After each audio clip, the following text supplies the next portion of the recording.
I've been asked to tell you my story of being a descendant of Sally Hemings, who was the concubine of our third president, Thomas Jefferson. My great Aunt Babe came to me one day when I was 43 years old, and I added that up to make sure I knew when it was, and it was around 1994. I was about 43 years old, and she said, "Victoria, I'm getting older, your grandmother's getting older, and it's time that you young people get involved. We have a committee because our Woodson family line reunion is going to be here in Columbus, and I want you to be part of the committee." Well, you don't say no to your great Aunt Babe, so I said, "Okay, Aunt Babe."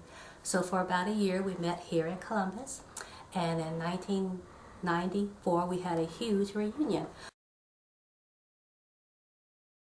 I never talked about it to a lot of people because it wasn't something that we wanted to talk about then. It was somewhat of an embarrassing, and I didn't want anybody to know. But then when my Aunt Babe said, "Victoria, you need to step up," and I learned a lot of history during that year. I met a lot of people, and I kind of came out of the shadows, and it made me like, wow, this is something to be proud of. Sally did what she had to do. That's what she had to do to survive, and that's the way history is written, whether we like it or not. So I began to be okay with that. From what I understand, Sally Hemings and Thomas Jefferson had their first child, which is the descendant line that I am from, which is Woodson, and that's Thomas Woodson. And then they had 6 other children together. Thomas Woodson, the very first child, is their controversial child because this is the child that she had when she was about 14 or 15 years old. And this is the child that was very much looking like Thomas Jefferson with red hair, from what I understand. And he came along at the time that Thomas Jefferson was running for political office, and there were people at the time that tried to make trouble, so they bought this up, and from my understanding he was sent away to live on a farm with the Woodsons, and he took on the Woodson name. So I am the 7th line descendant of Thomas Jefferson, Sally Hemings, and I am the Thomas Woodson line. And there have been several events in my lifetime since that reunion that I've got to learn more about my heritage, and it's been great fun. There was a show filming of a young lady who directed a movie. She made it very romantic, and it was like in 2000. And it was at OSU Fawcett Center, and it had the love story of Sally Hemings and Thomas Jefferson, and all of the Woodsons and Jefferson other descendants, which is like Madisons and the Estons. But all of the descendants were invited, and it packed the house of the Fawcett Center, if you've never been there. And she was there, and it was a wonderful black tie event, and it was just something put on for us, and it was just a wonderful occasion.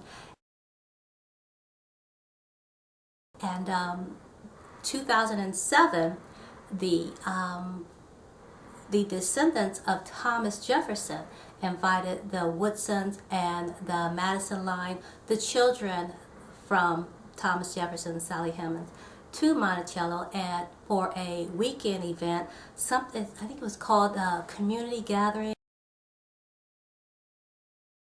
So for the entire weekend, we talked together, we had workshops together, they learned about us, we learned about them, and how some of the family didn't accept it, but some of them did.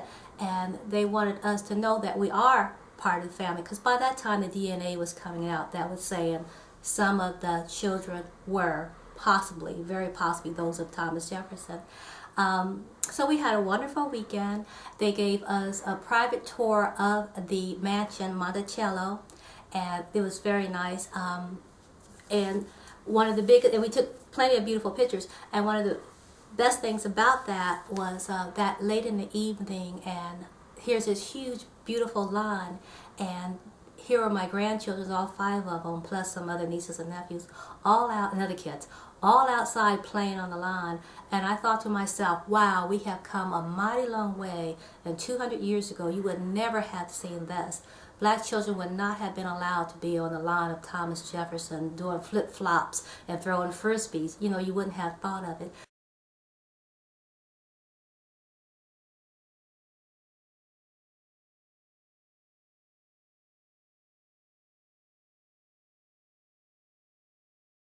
When my aunt asked me to step up and be on the committee, I can't remember, but there were photographers there taking pictures, and we took this huge group picture. And this huge group picture has appeared in the Ebony magazine. It's appeared in Jet magazine more than once. And when we were at the Thomas Jefferson Museum in Monticello, there it was on the wall, and I'm like, wow. So I'm like, my chest was really kind of stuck out because myself and my other cousin who were my age, as young ones, were responsible for that picnic there at Franklin Park. Now, we don't know where the photographers came from, but you know, we took care of the picnic. So here's this picture everywhere. Sally Hemings and Thomas Jefferson, there was this back stairway that he went down to, and I guess she went up to, and I actually got to walk up this spiral staircase. It was, I'm like, whoa. So I am just I am proud. Over the years, I've learned that we all have history, and you know, we have no say-so about what type of history we have. And I'm proud to say that I do know what my history is, where I've come from, and the lines. And it is what it is, and God has blessed me with knowing that.